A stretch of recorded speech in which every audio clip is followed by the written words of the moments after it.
Pernah nggak sih Anda bikin aplikasi tapi kok rasanya gitu-gitu aja, statis?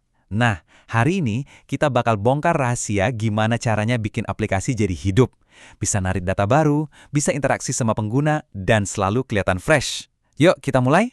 Coba dipikirin, pas Anda buka aplikasi media sosial, kok bisa ya postingan terbaru langsung muncul? Itu bukan sulap loh. Di belakang layar, ada sebuah sistem komunikasi canggih yang bikin aplikasi Anda terus-terusan ngobrol sama internet. Tanpa jembatan ini, aplikasi kita bakal terasa kuno dan ngebosenin. Dan jembatan komunikasi itu namanya RESTful API. Anggap aja ini kayak bahasa universal yang dipakai aplikasi buat minta dan nerima informasi dari server di seluruh dunia. Jadi, apa sih sebenarnya RESTful API itu? Gampangnya, ini tuh semacam tata krama atau aturan main buat komunikasi di internet. Aturan ini yang bikin obrolan antara aplikasi Anda, si klien, dengan server jadi efisien, standar, dan gampang ditebak. Inilah yang bikin semuanya bisa berjalan lancar jaya. Terus, datanya dibungkus pakai apa? Dulu ada yang namanya XML, tapi ya lebih ribet dan berat. Sekarang, dunia mobile udah beralih ke JSON. Kenapa? Jawabannya simpel. Lebih enteng, lebih cepat diproses sama HP, dan yang paling penting, lebih gampang dibaca sama kita sebagai developer. Pokoknya untuk aplikasi mobile, JSON ini juaranya. Oke, kita udah tahu. Mereka ngobrol pakai JSON dan aturannya pakai REST. Tapi gimana persisnya percakapan itu terjadi? Bayangin aja kayak kita belajar tata bahasa. Ada kata kerja buat ngelakuin aksi, dan ada jawaban buat ngerti hasilnya. Ini dia 4 kata kerja utama kita, gampang banget diingat.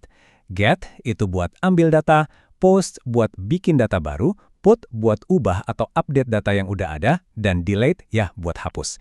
4 ini adalah inti dari hampir semua interaksi API yang bakal Anda lakuin.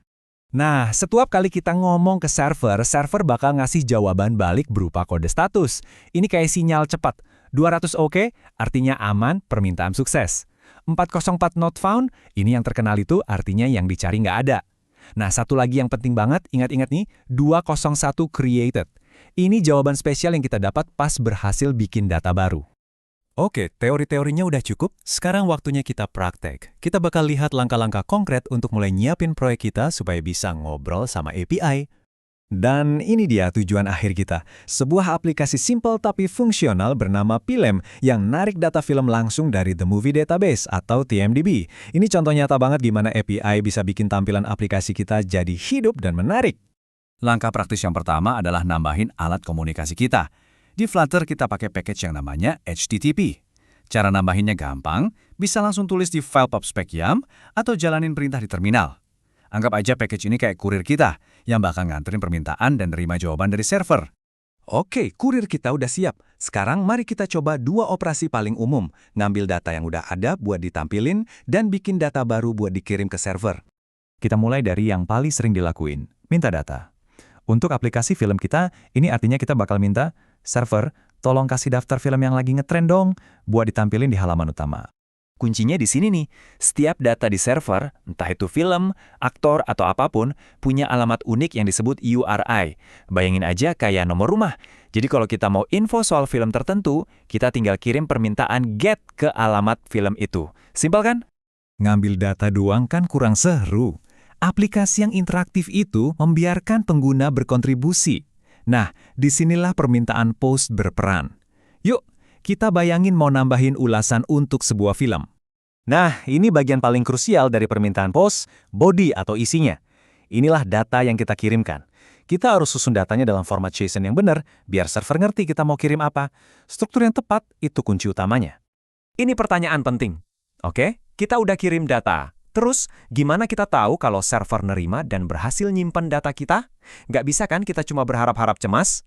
Nah, disinilah kode status yang tadi kita bahas jadi pahlawannya. Kalau Anda kirim permintaan post dan server berhasil membuat data baru, dalam kasus ini ulasan Anda, server bakal balas dengan kode 201 created.